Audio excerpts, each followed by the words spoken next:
Hey y'all, it's your favorite cozy girl, Chi the Reality Queen, and I'm back again with another episode of Robe Chronicles. Tonight, we're going to be talking about Real Housewives of Salt Lake City, Season 4, Episode 10. Okay, so this episode starts off with Heather meeting with her manager, I think. I don't know who he was, and they're planning a book signing. Um, I okay, so I understand it to be this is her first book signing in Utah, but this isn't her first book signing ever. Anyway, then they show Angie K brushing her dog, and I'm just saying, like, she literally has no story if she's not fighting for her husband's cheating allegations. Like, without that, she's kind of bland. Um, I want more for her. Lisa meets with Whitney, and Whitney comes out and she's like, "Oh, I'm so sorry. I'm still in pajamas." Pajamas, girl? Everybody has that ensemble and everybody be wearing it outside their house. Are you telling me that those are pajamas? Okay, because who knew that? Who knew that? Who knew that those were pajamas? Or is she just playing with me? Because I have those pants. I didn't get the top, the matching set, but I do have those pants and I be wearing them out. Y'all, like, I wear them everywhere. Like, I'm outside with them pants on. Like, are they really pajamas? Am I the fool? Is Whitney correct? Somebody tell me, please, because I was shook. And I see so many people wearing it on Instagram everywhere, and no one has ever called them pajamas. Anyways, Heather calls Lisa while she's at Whitney's place and asks her if she can introduce her at her book signing. And it was funny because I was like, well, why would she ask Lisa? But when you see the introduction, I'm like, still, why would you ask Lisa? But I guess it makes more sense. I don't know. Maybe it was an olive branch. I have no idea. It's silly. But anyway, Whitney is getting mad at Lisa for her behavior at her Prism event. And it's funny because Lisa is absolutely trying to defend her ridiculous behavior. Although she does apologize. And, I always love me a good housewife that can apologize. So she did, which was nice. Um, Whitney tries to explain to Lisa that Angie may be a little bit too afraid to be honest with her and tell her everything that she's thinking. And if it's in opposition to what Lisa is thinking, because Lisa has kind of like a overbearing personality, which obviously we can see if you're not talking about her or about her, she don't want to hear it. And Lisa thinks that's BS, but I'm like, girl, kind of yes, and well, yeah, it's sad because Angie is obviously an adult, but it makes sense because Lisa's kind of full of herself, right? Um, and Angie was saying that her only problem is she's trying to defend her friend, Angie, from Monica, but she doesn't actually have a problem with Monica. Girl, why are you fighting somebody else's beef? I don't care. If my friend needs defending, I'm there 110%. But if my friend is now cool with somebody, why am I beefing with them? Lisa, ask yourself that. Why are you still beefing with Monica if you see her keying with Angie? I would have been like, B word, I'm mad at you. I'm mad at Angie. I'm not mad at Monica. You have me out here fighting with somebody that you cool with. I look stupid. But instead of letting it go, you're talking to Angie and then fighting with Monica. Makes no sense. Um, and she starts getting pretty angry and she starts cursing. And Whitney's kids come and they're like looking to see what's going on, or at least her son. And, she asked Lisa to not curse like that because her kids are listening. And I've been reading, and people are like, oh my God, Whitney has done so many terrible things. Like, her kids have probably seen it. And I kind of feel like it's different, right? Because she wasn't, I mean, yes, the cursing was bad. Obviously, she was upset about that. But you could also tell she was upset that her kids thought she was in a fight or an argument in their home. That also played a part. Like the raised voices, the cursing, all of that she felt was like bad optics for her kids. And I agree. Like, I don't even know why you guys are like, oh, Whitney's being whatever about it. And I'm just like, however she's being correct because she gets to decide how her kids are raised and what they are, witnessing, what they are able to witness and what they're able to watch and see and hear. And Lisa doesn't get to determine that just because she's in their house. You know what I mean? Um, so I feel like, so despite y'all thinking she's a hypocrite, I think she's well within her right as a parent. Mary invites Heather to come see her house, and it's just as tacky as you would think Mary's house would be, right? Like, she's a tacky person, so of course her house would be filled with tacky things that are probably expensive. But she invites Heather over to give her a tour, I guess. I mean, she has green carpet, y'all. Green carpet. Like, when I see green carpet, I think of like a billiards table. Like, green carpet, like, I'm trying to think in what context green carpet would be like a cool thing in someone's house. And so far I can't think of one. But okay, girl, you got it. You could decorate your house however you feel. I'm 100% in support of that. um but yeah, she then is talking about how she's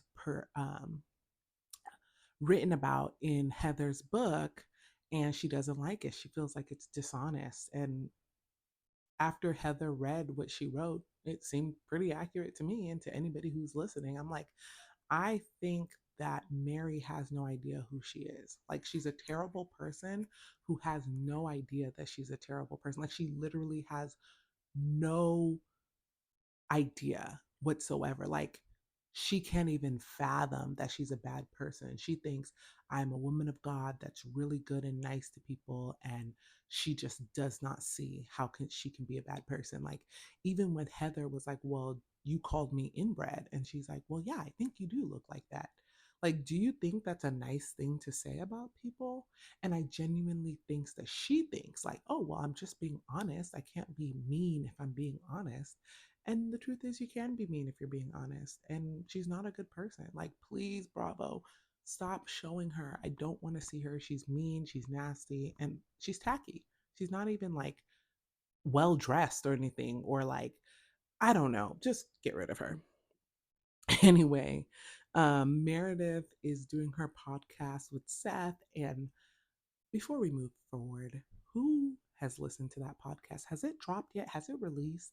Or is this something that we're just seeing on the show, but the actual podcast has not released yet? Because I don't know. Meredith is just not like, I'm not saying that I'm super interesting. Obviously, I'm not famous. I'm not, I'm begging y'all to watch my videos right now, but I feel like Heather is not somebody that I would want to listen to if I can't see. I don't know if that makes any sense. But either way, they were doing that podcast, and Seth tells us that he was a horrible husband and father. Meredith said that she signed a post-nup because she thought when they were moving to Utah that he was going to leave her and take the kids, and Utah isn't kind to women. Like, I guess we learned a little bit about them, but nothing I really cared about or didn't already assume, right? The post-nup was shocking, but Seth being a bad father and husband seems pretty standard, right? Based on what Lisa said whenever she said it about what Meredith was doing, kind of tracks, right? So it's not really um, shocking. We see Monica and her kids in the house, and LD comes by with the car, and she's like, oh, I do it for attention. It's like, obviously, that has to be the only reason you come and take the car that takes your kids around. But by the looks of it, there was another car in the driveway. But I don't know if it's because she lives in like a shared space condo, like a shared garage condo. I don't know. Um, but her mom is there asking her to go to therapy with her and all this stuff. And Monica wants to think about it because honestly, I would think about it. Like, are you being genuine or are you going to go in there and lie? Trust me, I've seen it. People be going into therapy and lying. You're like, your therapist has never told you XYZ or whatever. And they're like, no, I've never heard that. And it's because they walk into that room and they just lie. So it's like, you're not going to get true help if you're lying, right? Anyways, at the end, she tells her mom she could leave and she doesn't give her mom a ride back. She says she has to walk. And I'm like, this is the most dramatic thing because, baby, if you don't go get in an Uber, why are you walking? Why are you doing this? Like, this is just drama. And that's how you know she's a manipulative person. She said, oh, you can walk home. And she really did. Get in an Uber. Why didn't you already have a ride set up? Like, it just don't even make no sense to me. Heather's book signing happens, and Monica shares with Meredith about everything that happened at the Prism event. And Meredith was like, well, did you like react or respond? And Monica's like, well, I was reacting. And it's true. Like sometimes we all do it. I think we're all victim of it sometimes. We're upset. So instead of listening and responding and being like mature, we react because we're angry. And so we yell and scream or whatever our immature reaction is. And let's be honest, Monica doesn't seem like a very mature person. So obviously that is going to be her response. But I do think that Meredith gave pretty sound advice on that score. Um, to introduce Heather, Lisa sings Away on the Manger. I think that's the name of the song. Honestly, I'm not into these songs like that, so I don't be knowing the titles. And it was horrible. It was not good. But we knew that from when she started this choir last season or the season before. And then to make matters worse, because yes, matters were made worse. She comes out, Heather comes out in like a church robe or a graduation outfit, whatever you want to call it. And she has a choir and they come out and then they start making a beat. So Lisa starts rapping, guys.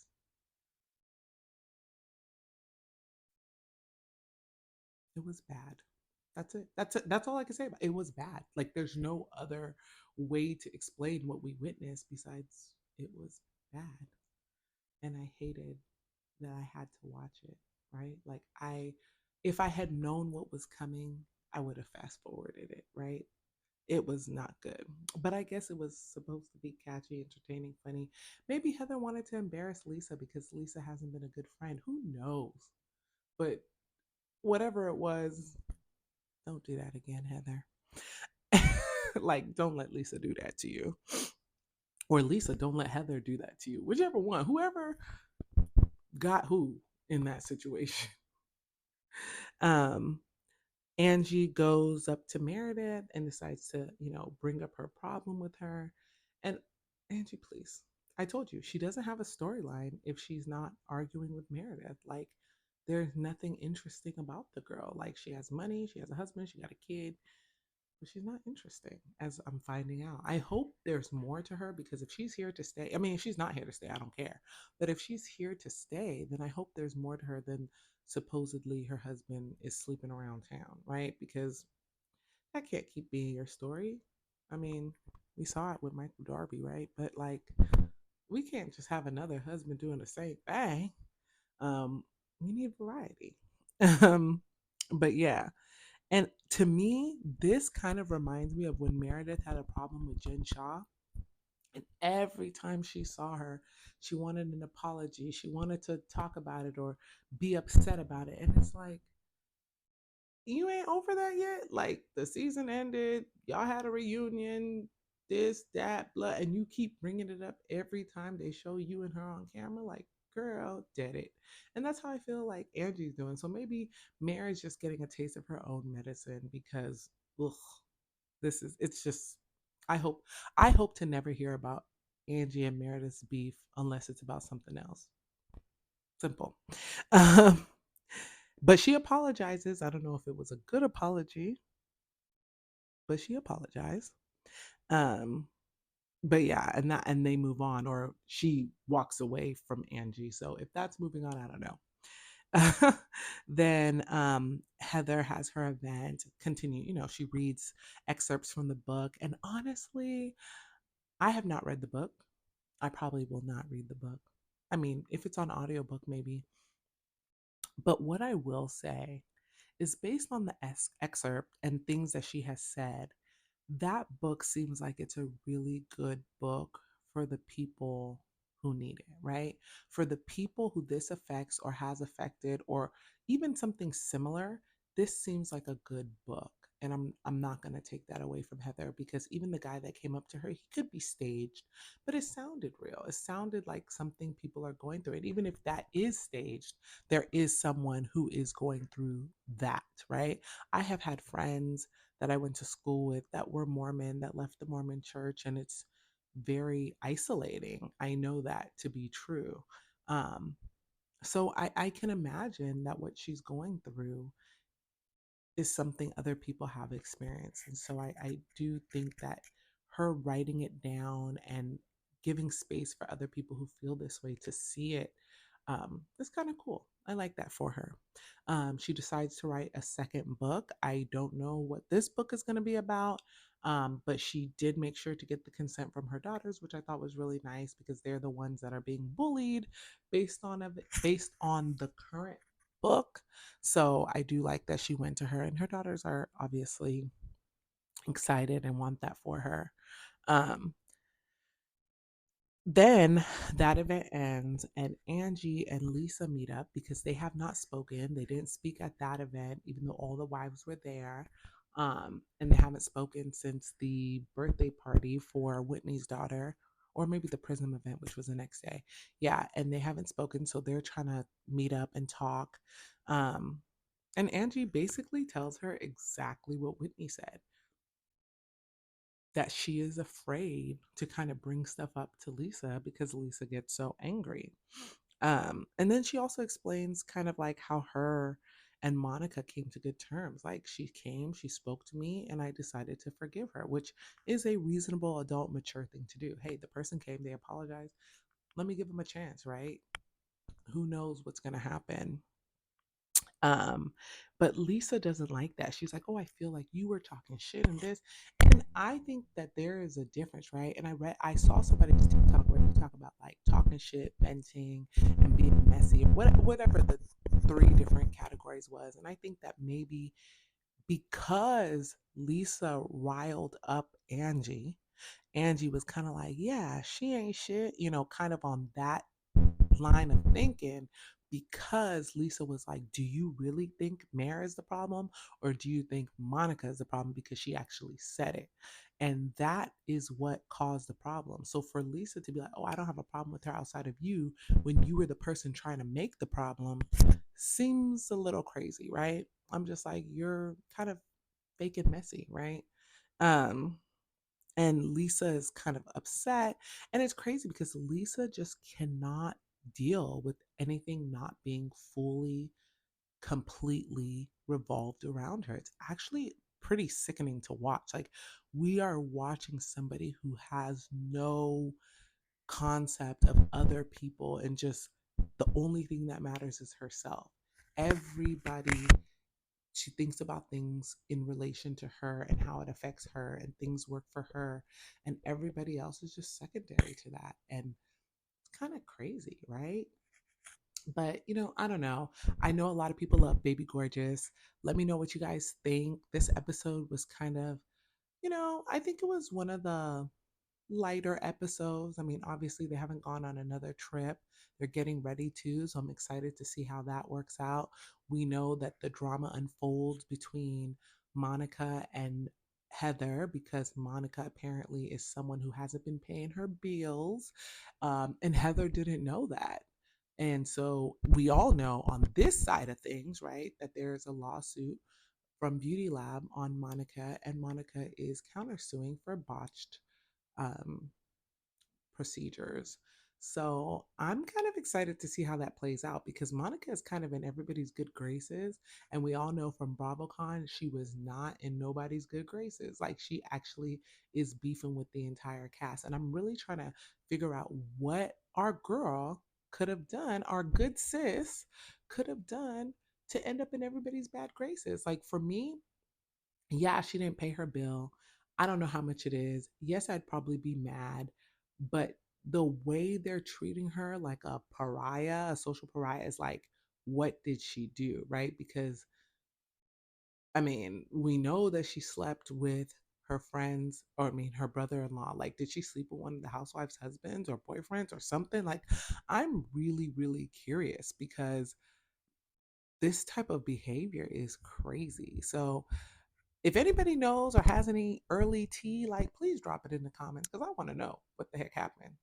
But, anyways, please like, comment, subscribe, share. Join me next time. We're going to have a lot of fun on here, talking about Real Housewives of Potomac, which comes this Sunday night, and back to Real Housewives of Salt Lake City next Tuesday. All right, you guys, have a good night. Bye.